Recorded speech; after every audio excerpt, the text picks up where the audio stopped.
poucos dias, o Supremo Tribunal Federal anulou a condenação de José Dirceu na Lava Jato de sua lavra.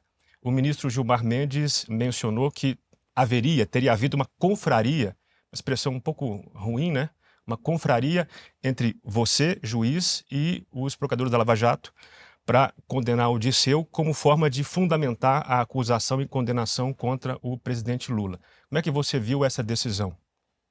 Existe um revisionismo sob as bênçãos do governo Lula. O próprio Lula foi condenado em 3 instâncias por corrupção.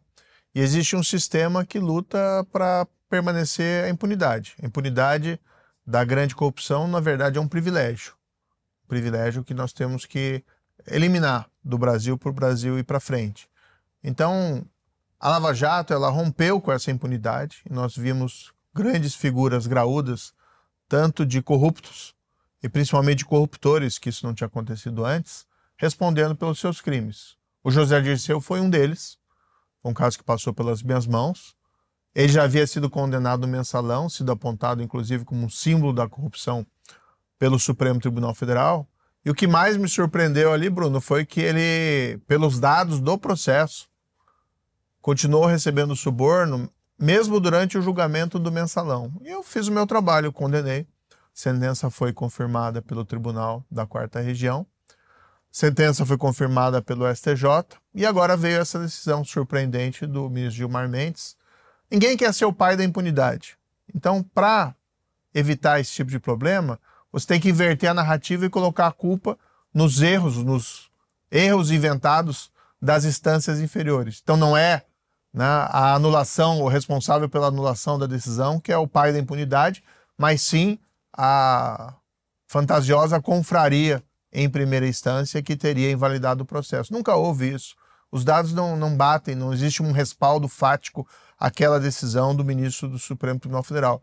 Vou te dar um exemplo.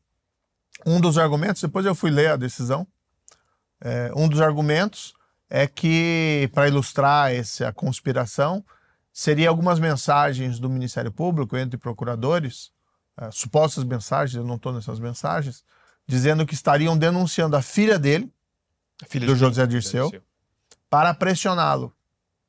E essa pressão seria, eventualmente, então, para chegar ao Lula ali adiante, talvez forçar o José Dirceu alguma colaboração premiada. Só que a decisão omite o fato de que a filha foi denunciada e eu rejeitei a denúncia. Então o Ministério Público fez a denúncia contra a filha, dizendo que ela foi beneficiária de pagamentos oriundos de propina, suborno, e teria lavado esses dinheiros, lavagem de dinheiro. O Ministério Público me apresentou na época essa denúncia e eu entendi que não havia uma prova suficiente para receber a denúncia quanto ao elemento subjetivo. Porque qualquer crime você tem que ter a prova dos fatos, mas você também tem que ter a prova da intenção criminosa. E eu entendi particularmente em relação à filha que, embora ela tivesse recebido dinheiro sujo, não havia elementos suficientes para dizer que ela sabia que aquele dinheiro era sujo. Esse caso tem sido apontado como a pá de cal na Lava Jato. Existe algum outro caso importante que ainda está pendente de decisão do Supremo? A Lava Jato teve o seu impacto na sua época. Foram 4 anos ali, enquanto eu estive a cargo dos principais processos da primeira instância, 2014 a 2018, houve praticamente, não que fosse nossa intenção, mas houve toda uma revolução política em decorrência da consequência dos fatos. Não era nunca a nossa intenção fazer nada político. Agora, como os casos de corrupção envolviam pessoas graúdas na política, pessoas importantes no mundo empresarial, e foi desvelado toda aquela corrupção, além do próprio capitalismo de compadrio, né, com toda a sua... Foi posto a nu, vamos dizer assim, sabíamos que já havia, mas não naquela dimensão. Isso gerou toda uma consequência política. Várias dessas pessoas que estão sendo hoje processos anulados cumpriram pena.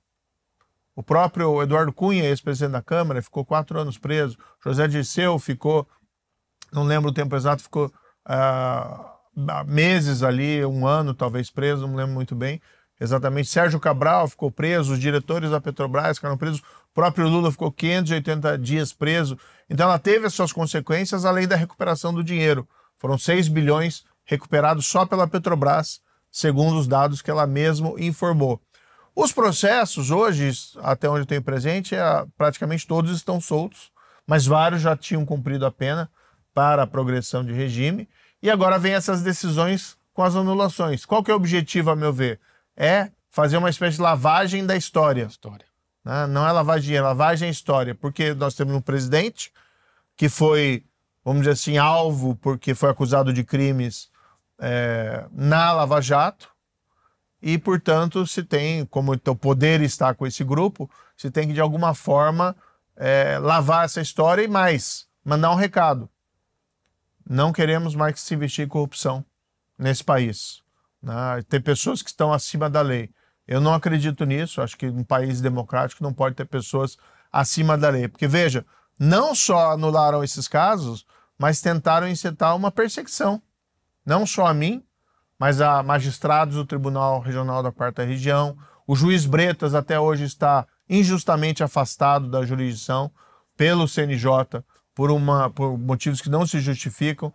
Então você tem, na verdade, o quê? A volta do status quo da impunidade e a perseguição daqueles que ousaram se levantar contra esse status quo no passado.